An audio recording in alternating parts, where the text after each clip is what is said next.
Maoist కేంద్ర committee general secretary దేవ్జీకి లొంగిపోవడానికి కొన్ని షరతులు విధించినట్టు పలు వార్తలు వస్తున్నాయి. మావోయిస్టు ఉద్యమానికి నీడనిచ్చిన ఆదివాసుల హక్కుల కోసం పట్టుబడుతున్నట్టు, శిక్షలు అనుభవిస్తున్న మావోయిస్టుల భవిష్యత్తు పైన ప్రశ్నలు, ఆయన డిమాండ్లపై ఇంకా స్పందించని కేంద్ర హోంశాఖ. అందుకే లొంగుబాటుకు లేట్ అవుతుందనేసి ప్రచారం జరుగుతుంది. డిమాండ్లు నెరవేరితే అమిత్ షా ఎందున్న లొంగుబాటు. నెల కిందటే దేవ్జీ అంగరక్షకులను అరెస్ట్ చేసిన పోలీసులు. ఒకసారి వివరాల్లోకి వెళ్తే, మావోయిస్టు కేంద్ర కమిటీ కార్యదర్శి, జగిత్యాల జిల్లా కోరుట్ల చెందిన తిప్పరి తిరుపతి అలియాస్ దేవ్జీ లొంగుబాటు వ్యవహారంపై ప్రతిపాదన తెరపైకి తీసుకొచ్చినట్టు తెలుస్తుంది. అయితే దేవ్జీ లొంగుబాటు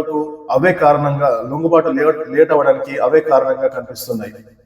దీనిపై కేంద్ర హోంశాఖ యంత్రాంగంతో మంత్రాలు సాగిస్తున్నట్లు తెలుస్తోంది. వచ్చే ఏడాది మార్చిలోగా దేశంలో మావోయిస్టు రహిత దేశంగా తీర్చిదిద్దాలని భారత హోం మంత్రిత్వ శాఖ స్పష్టంగా ఉంది. వచ్చే ఏడాది మార్చిలోగా దేశాన్ని మావోయిస్టు రహితంగా మార్చాలనే లక్ష్యంతో సాగుతున్న ఆపరేషన్ కగార్లో చివరి దశకు వచ్చిన క్రమంలో దేవ్జీ లొంగుబాటు అంశం చర్చనీయాంశంగా మారింది. మావోయిస్టు పార్టీ కీలక నేతల్లో ఒకరైన హిడ్మా సహా వివిధ కేంద్ర కమిటీ సభ్యులు సుమారు 1800 మావోయిస్టులు గత కొంతకాలం జరుగుతున్న కేంద్ర బలగాల కూంబింగ్ ఎదురుకాల్పుల్లో మృతి చెందారు. దీనికి తోడు వృద్ధాప్యం, అనారోగ్య సమస్యల కారణంగా చాలా మంది మావోయిస్టులు లొంగిపోయారు.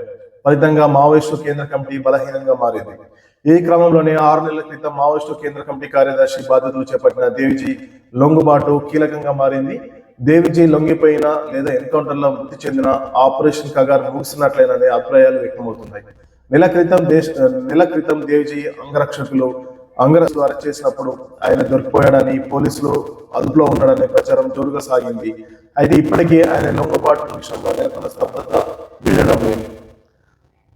దేవ్జీ లొంగిపోవడం కోసం కొన్ని షరతులు విధించినట్టు తెలుస్తుంది. దీని మధ్యవర్తుల ద్వారా కేంద్ర హోంమంత్రి శాఖతో చర్చలు జరుపుతున్నట్టు సమాచారం. చివరి దశలో మావోయిస్టు ఉద్యమానికి నీడనిచ్చిన ఆదివాసీల హక్కుల ప్రస్తావన కోసం కీలకంగా మారిన సమాచారం. ఛత్తీస్గఢ్లోని బీజాపూర్, సుక్మా, రాయగఢ్, నారాయణపూర్ జిల్లాలతో పాటు జార్ఖండ్లోని తూర్పు, పశ్చిమ సింగ్మూ జిల్లాలు, మహారాష్ట్రలోని గడ్చిరోల్ జిల్లాలో, మధ్యప్రదేశ్లోని బాలాఘాట్ జిల్లాలతో పాటు మరికొన్ని ప్రాంతాల్లో అటవీ భూములపై ఆదివాసీల హక్కు, సంస్కృతి, సంప్రదాయాల పరిరక్షణ పాటు వారి ప్రశాంత జీవనానికి వీలుగా కేంద్ర బలగాల క్యాంపుల ఎత్తివేత వంటి అంశాల చర్చల్లో ఉన్నట్లు తెలుస్తుంది. దీంతో పాటు ఉద్యమంలో పనిచేసిన మావోయిస్టులు జైలు శిక్షలు పనిచేసి అరెస్ట్ అయిన మావోయిస్టులు జైల్లో శిక్షలు అనుభవిస్తున్నారు. వారి భవిష్యత్ ఏంటని అంశం పైన కూడా చర్చించాలని దేవి ప్రతిపాదించినట్టు ప్రచారం జరుగుతుంది.